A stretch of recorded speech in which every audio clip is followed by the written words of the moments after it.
కొత్త ఒక వింత పాత ఒక రోత అంటారు.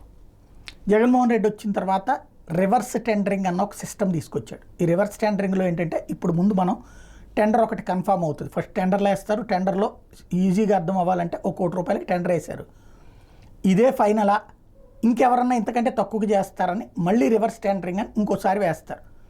అప్పుడు అదే కంపెనీ ₹1 తగ్గించుకుని చేయొచ్చు, లేదా ఇంకో కంపెనీ అంతకంటే తక్కువకి చేస్తారు. ఎందుకంటే సాధారణంగా బిడ్డింగుల్లో ఒకళ్ళనొక్కళ్ళు మేనేజ్ చేసుకుంటూ ఓ 10 మంది బిడ్డర్లు కలిసేసి మేనేజ్ చేసుకుంటుంటారు. ఎట్లాగా అది ₹100 కోట్ల పని అనుకుంటే తలా 101 కోట్లో 110 కోట్లో 120 కోట్లో వేసేసుకుని అందరూ కలిసేసి ఫైనల్గా వేరే వాళ్ళకి వెళ్ళనీయకుండా వీళ్ళే వేసుకునేటటువంటి ఎత్తుగడ ఉంటుంది.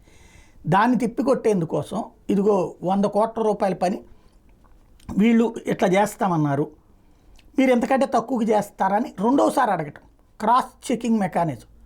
తద్వారా అనేక సార్లు మళ్ళీ కొత్త వాళ్ళు వచ్చి అంతకంటే తక్కువకి చేస్తానన్నటువంటిది ఉందన్నమాట.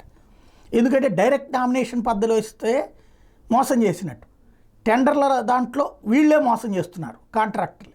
కాబట్టి జగన్మోహన్ రెడ్డి ఒక వినూత్నమైన సిస్టమ్ పెట్టాడు. ముందు టెండర్ వేసి ఆ టెండర్ ఫైనల్ అయిపోయిన తర్వాత ఇంతకంటే తక్కువకి ఎవడన్నా చేసేవాడు ఉన్నాడా అని అడిగేటటువంటి కాన్సెప్ట్. వాళ్ళే సదరు సంస్థే తక్కువకి వస్తే వాళ్ళకే ఇస్తారు, లేదంటే ఇంకొకరు తక్కువకి వస్తానంటే వాళ్ళకే ఇస్తారు. ఇది రూపాయి మిగిల్చుకున్నటువంటి వ్యవహారం పోలవరం నుంచి అనేక విషయాలు. ఇప్పుడు అలా తీసేసి మళ్ళీ పాత పద్ధతిలోకి చంద్రబాబు గారు తీసుకెళ్ళడానికి నిర్ణయించుకున్నారు. ఏదైతే ఇంజనీర్ల కమిటీ డెసిషన్ తీసుకుంటే ఫర్ ఎగ్జాంపుల్ ఒక పని ₹100 కోట్ల అవుతుందంటే 100 కోట్లకని చెప్తే దాని మీదనే టెండర్ పిలిచి దాని మీదనే అప్రూవ్ చేయాలన్నటువంటి కొత్త నిర్ణయం తీసుకున్నారు.